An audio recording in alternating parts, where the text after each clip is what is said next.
So listen, tell me why you're here. Well, basically, my family hasn't been supportive of what I'm doing. Right. I've got several inheritance deals going on, and I've been, working hard on them, trying to get money. That's been the biggest problem. But your family doesn't believe that these inheritance deals you're working on are legitimate. That's correct. They don't believe it at all. Okay, they think you're being scammed. Exactly. Okay, could they be right? No, No. I'd put my life on it. You are in love, Yes. okay? And how fast did you fall in love? That was pretty much right away. So tell me about Kelly. Tell me a little bit about her. She's an American, right? Yes. U.S. girl? Yes. From? She lived in North Dakota. And what's she do for a living? Well, she was going to school for nursing. Where'd she go to school there? North Dakota. I'm not sure the name of the college. And you say she's really naive. You said she's a rich girl who doesn't understand the way the world works, really. Right. She doesn't have a lot of practical business experience. No. And do her parents help her out?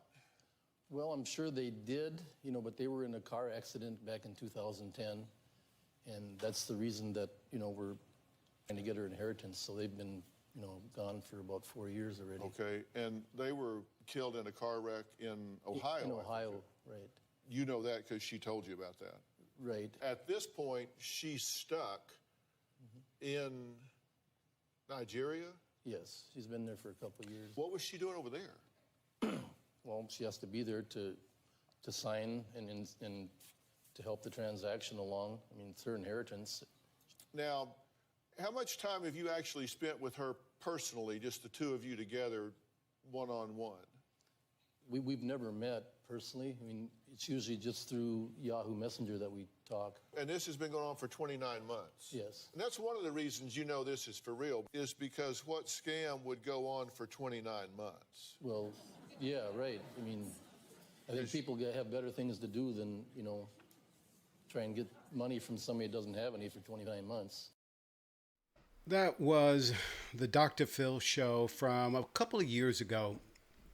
And the title of that show is something to the effect of, "Was my wife a Nigerian scammer?" Interesting. Welcome to the video. I am your host, Eric Darnley Small, and today I'm continuing my series of videos on the comparisons between Donald Trump and what we like to call a Nigerian scammer, or it's really, gives Nigeria a bad name, but it's really a romance scam or a love scam. In the last video, I talked about the top 3 ways that Donald Trump is similar to a love scammer, and I want to go over 2 more ways. And as with the previous video, these warning signs that you are involved in a romance scam comes from AARP's website. As you can imagine, a lot of older people are victims of these scams, mostly because they may be widowers or they are somebody who may be empty nesters now, and they're just vulnerable.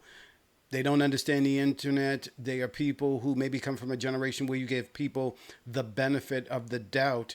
And for whatever reason, they are most gullible to these kinds of romance scams. And as with the last video, these are pulled from the FBI's website. AARP got them from the FBI. And number 4 on the list of the Nigerian scammers, and again, I want to make sure that this isn't about people being fools or being stupid or whatever. These are people who are able to hook into the vulnerabilities, people at some of the most vulnerable times in their lives.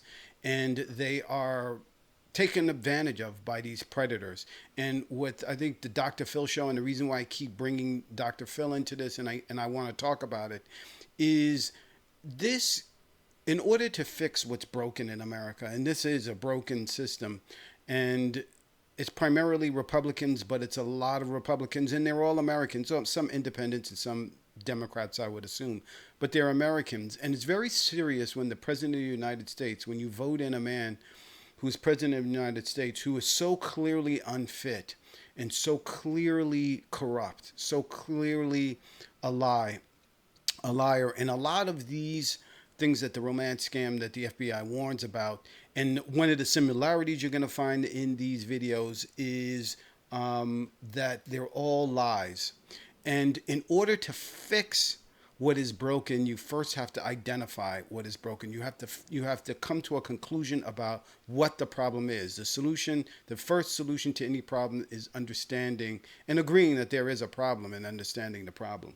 So the first thing that we have to look at is the romance scammer is somebody who is an identity thief. That person is pretending to be something or someone they are not. And I think you see it very much in the Dr. Phil show. And we know this because the individual in this scam is pretending to be someone that they're not. It's a female.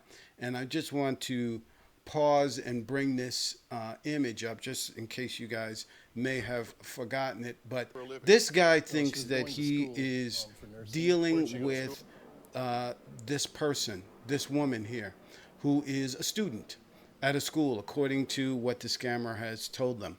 And similarly, in my view, to Donald Trump, is Donald Trump, like the scammer, is doing something very similar, but instead of him impersonating someone, what Donald Trump does is he begins to take credit for other people's work.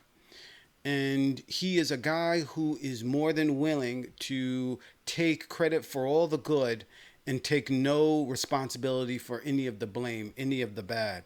And I used to say that Donald Trump, if he could, would take credit for the sun rising in the east and setting in the west.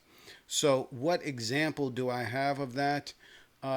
This is a compilation. This particular video, I believe this is the Washington Post, gave us a series of videos, or put out a series of videos on Donald Trump taking credit for other people's work. I think I've done a great job.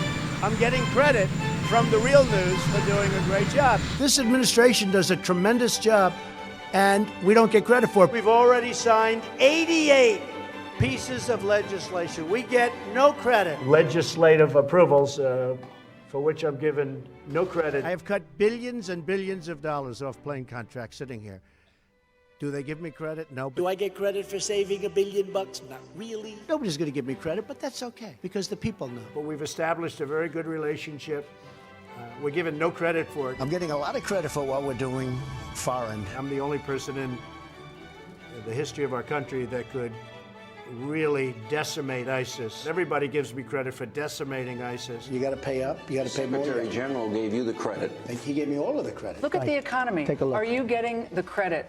No, I'm not getting enough credit for it. Well, that was my idea to do, and that was something I didn't have to do, but I wanted to do it for the farmer. I don't know if Obama's going to get the credit. I think we should get the credit. But frankly, we're keeping the increases way down. Actually, I did very well with women during the election. Nobody wants to give me credit for that, as you know. I'll take all the blame, and I'll take all the credit if they want. I won the Senate, meaning we won the Senate all together, but we get no credit for that. We've been given tremendous credit because the Olympics was not going well. I think one of the greatest of all terms I've come up with is fake. I guess other people have used it perhaps over the years, but I've never noticed it. How about the word caravan?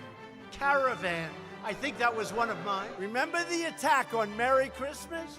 They're not attacking it anymore, and that's only because of our campaign. People never give us credit for this. Abraham Lincoln was a Republican. We're thinking about building the wall as a solar wall. Pretty good imagination, right? Good. My idea. This is a series of videos by Jim Avalon about how Trump was taking credit for everything.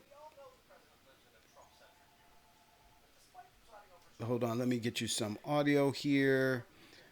It